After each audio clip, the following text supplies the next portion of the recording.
வந்தான்னு சொல்றது ஒன்று. என்னுடைய இனிய நண்பர் இலங்கை ஜெயராஜ் சொல்வார், அதை கொஞ்சம் டெவலப் பண்ணி சொல்வேன். எல்லாருக்கும் பிடிச்ச விஷயம் இந்த உலகத்தில் என்னன்னா கிரிக்கெட். கிரிக்கெட் யாருக்கு பிடிக்காது? எல்லாருக்கும் பிடிக்கும். இந்த கிரிக்கெட்டுக்கும் கீதைக்கும் ஒன்றும் வித்தியாசமே கிடையாது சார்.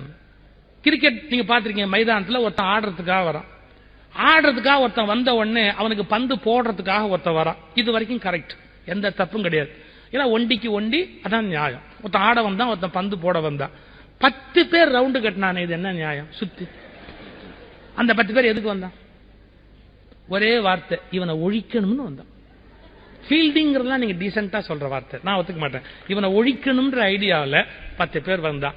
இதுல இருந்து உங்களுக்கு வாழ்க்கை புரிஞ்சு போச்சா? என்ன, ஒருத்தன் வாழணும்னு புறப்பட்டா அவனை ஒழிக்கணும்னு 10 பேர் புறப்படுவா. இத்தனையும் தாண்டி தான் இந்த உலகத்துல வாழ முடியும்னா கிரிக்கெட் சொல்ற கீதை. இது பெருசு இல்ல. இவனாவது ஒருத்தன் ஆட வந்தான், ஒருத்தன் பந்து போட வந்தான், 10 பேர் ஒழிக்க வந்தான். 10,000 பேர் அங்க எதுக்கு வந்தான்? 10,000 பேர் எதுக்கு வந்தான்? ஒரு வேலை வெட்டி இல்ல, இருந்தா வருவாங்க. அவன் என்ன பண்றான் பாருங்க, அந்த 10,000 பேரும் என்னன்னா 4 அடிச்சாலும் 4 கத்துறான், அவுட்னாலும் அவுட் அப்படின்னு கத்துறான். கத்தணும்ன்ற முடிவோடு இருக்கிறான். எதுக்கு என்னெல்லாம் கிடையாது. 4நாலும் ஒரு சத்தம் தான், அவுட்னாலும் ஒரு சத்தம் தான்.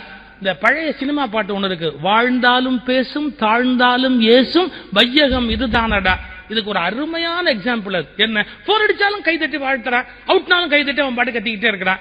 இதுல நாம ஒண்ணு கத்துக்கணும். என்ன, நாம இந்த உலகத்துல வாழ்ந்தாலும் நம்மளை பத்தி 10 பேர் பேசுவான், தாழ்ந்தாலும் நம்மளை பத்தி 10 பேர் பேசுவான். ஏன்னா என்ன பேசினாலும் அதை பத்தி கவலையே படக்கூடாது. இது 2வது மெசேஜ். அதுல 3வது ஒரு மெசேஜ் இருக்கு. என்ன, சரி ஆட வந்தா, அவன் பந்து போட வந்தா, திடீர்னு இந்த 10,000 பிசாசு எந்திரிச்சு ஒரு கத்து கத்தம், அவுட் அவுட். அப்ப உண்மையிலேயே அவன் அவுட் இல்ல சார், இவன் அவுட்டே இல்ல. அப்போ அந்த சமயத்துல இந்த டிவி கேமராவை அந்த கிரிக்கெட் பிளேயர் மூஞ்சில வச்சீங்கன்னா 1.5 லிட்டர் விளக்கெண்ணையை பிடிக்கலாம். ஏன்னா அவன் அவுட் இல்லேன்னு அவனுக்கு தெரியும். ஒரு பையன் நம்ப மாட்டான். அவன் என்ன பண்ணுவான்?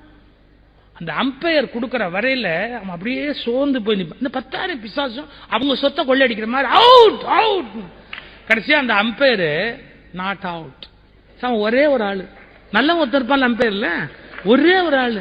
அவன் நாட் அவுட்னு கொடுத்த உடனே இந்த 10,000 பிசாசு அப்படியே புஷ். என்ன உண்மை விளங்குச்சுன்னா, வெரி சிம்பிள். அதாவது நியூமரிக்கல் ஸ்ட்ரெங்க்த்னு சொல்ற 10,000 எவ்வளவு பெரிய எண்ணிக்கை, நியூமரிக்கல் ஸ்ட்ரெங்க். அம்பையர்ங்கிறவன் யாரு? ஒத்த ஆளு. நியூமரிக்கலா கணக்கு பார்த்தா 1, அது 10,000. ஒரே ஒரு உண்மை என்னன்னா, அசத்தியத்தின் குரல் எண்ணிக்கையில் வலிமையாக இருந்தாலும் சத்தியத்தின் மெல்லிய ஒற்றை குரலுக்கு முன்பாக அசத்தியம் ஒடுங்கி உட்கார்ந்து விடுகிறது.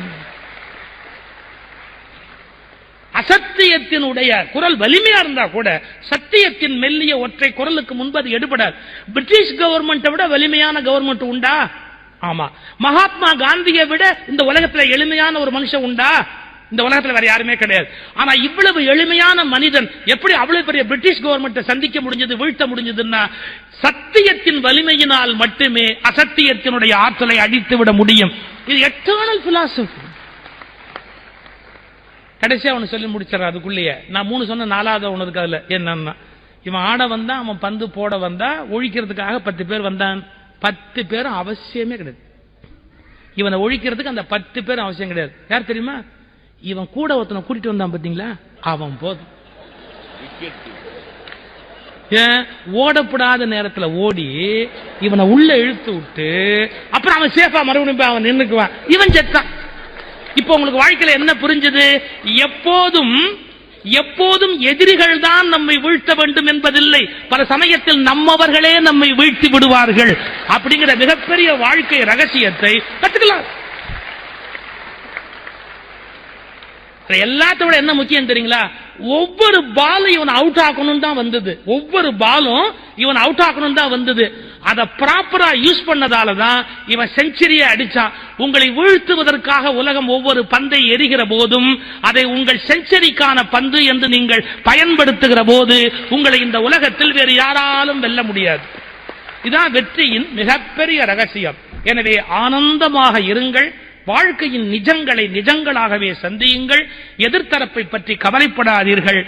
நாம் நிம்மதியாகவும் நிறைவாகவும் இருப்பதுதான் பூரணமான ஒரு வாழ்க்கை என்பதை புரிந்து கொள்ளுங்கள். நம்முடைய விருப்பப்படி இன்னொருவர் இருக்க வேண்டும் என்று கட்டாயப்படுத்தாதீர்கள். யாரையும் அடிமைப்படுத்தாதீர்கள். யாருக்கும் அடிமையாக இராதீர்கள். இதுதான் வாழ்க்கையின் மிக உன்னதமான வாழ்வியல் முறை என்பதை சொல்லி, இப்படி ஒரு சிறப்பை இத்தனை நல்ல ரசிகர்கள் முன்பு எனக்கு வழங்கியமைக்காக நகைச்சுவை மன்றத்துக்கு என் ஆத்மார்த்தமான நன்றியை தெரிவித்து,